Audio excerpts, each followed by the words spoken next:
Assalamualaikum warahmatullahi wabarakatuh. Perkenalkan, saya Anissa Lutfiatu Azahra, NIM 19211111112 dari kelas 3D Hukum Ekonomi Syariah. Di sini saya sebagai pemateri kedua akan menyampaikan tentang latar belakang pemikiran tokoh Muhammad Abid Al-Jabiri. Sebelumnya telah disampaikan oleh rekan saya, yaitu tentang biografi Muhammad Abid Al-Jabiri. Muhammad Abid Al-Jabiri itu merupakan tokoh pemikir Islam, yaitu seorang filosof Islam dan merupakan pemikir yang terkemuka, yaitu seorang ilmuwan yang kreatif, inovatif, dan produktif. Salah satu pemikiran proyek Muhammad Abid Al-Jabiri ini yang sangat monumental adalah Naqd al-Aql al-Arabi.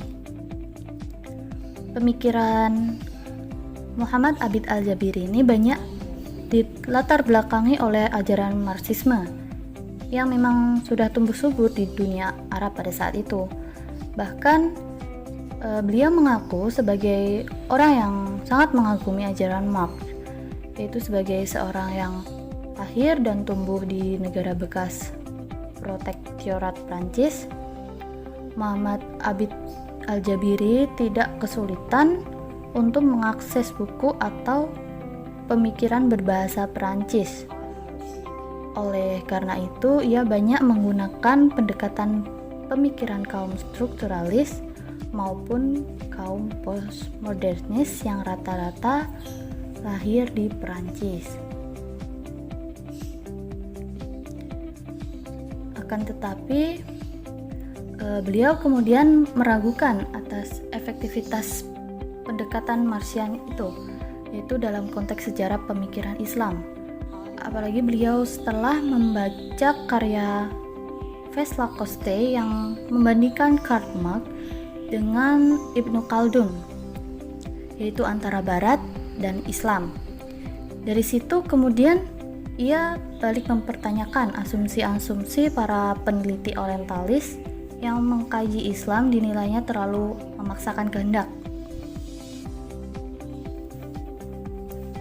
sehingga perlu membangun adanya metodologi tersendiri terhadap turots Arab atau adat Arab. Adapun metodologinya tersebut itu yaitu strukturalis, bahwa kajian harus berdasarkan teks bagaimana adanya, dan selanjutnya itu dengan analisis sejarah untuk melihat ruang lingkup politik dan sosiologisnya, dan selanjutnya ada kritik ideologi untuk mengungkap fungsi ideologis termasuk fungsi sosial politik yang dikandung dalam sebuah teks atau pemikiran tertentu. Berdasarkan metode yang digagasnya, Muhammad Abid Al-Jabiri ini mulai meneliti tentang kebudayaan dan pemikiran Islam.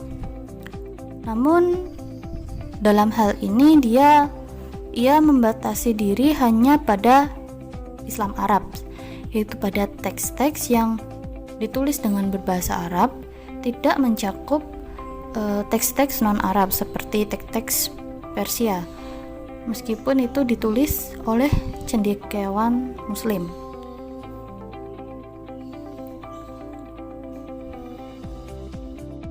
Selain itu juga ia membatasi diri pada persoalan epistemologi, yakni mekanisme berpikir yang mendominasi kebudayaan Arab dalam babak-babak tertentu. Karena itu karya-karya Muhammad Abid Al-Jabiri tidak akan membahas persoalan-persoalan seperti ortodoksi, wahyu, mitos, imaginer, symbol, atau persoalan teologis yang lain seperti yang dominan terhadap dalam karya-karya tokoh lain.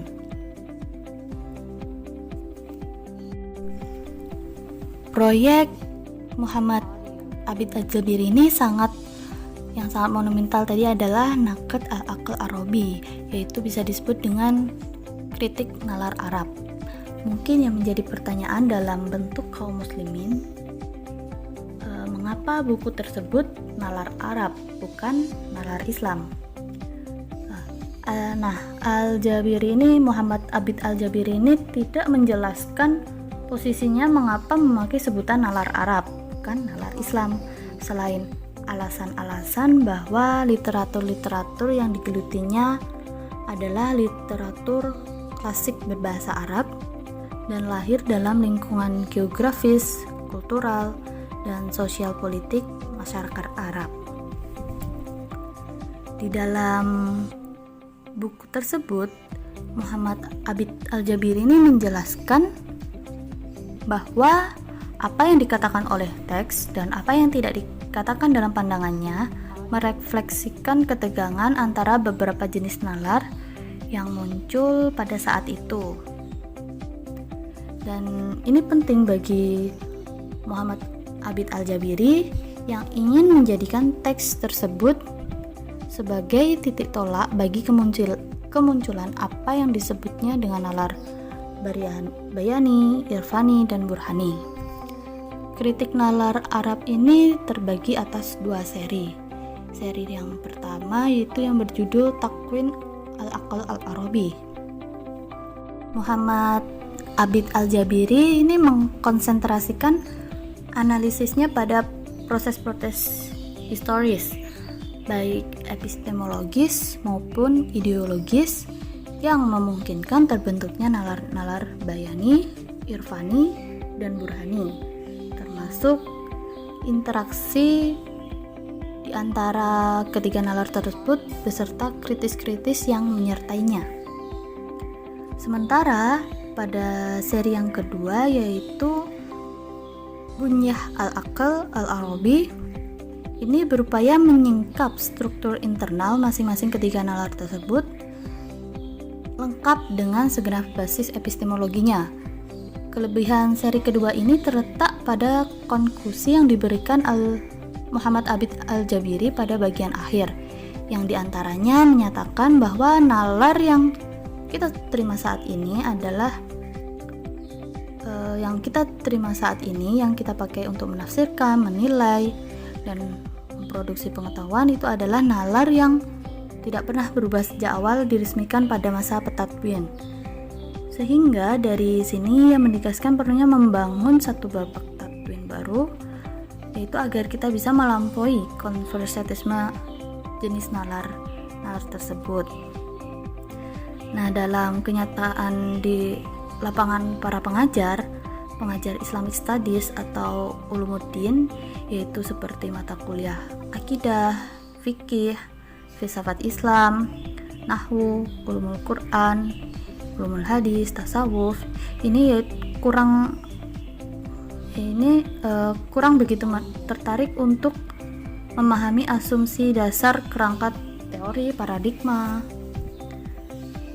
epistemologi, cara kerja dan struktur fundamental keilmuan yang melatar belakangi dibangunnya ilmu-ilmu tersebut.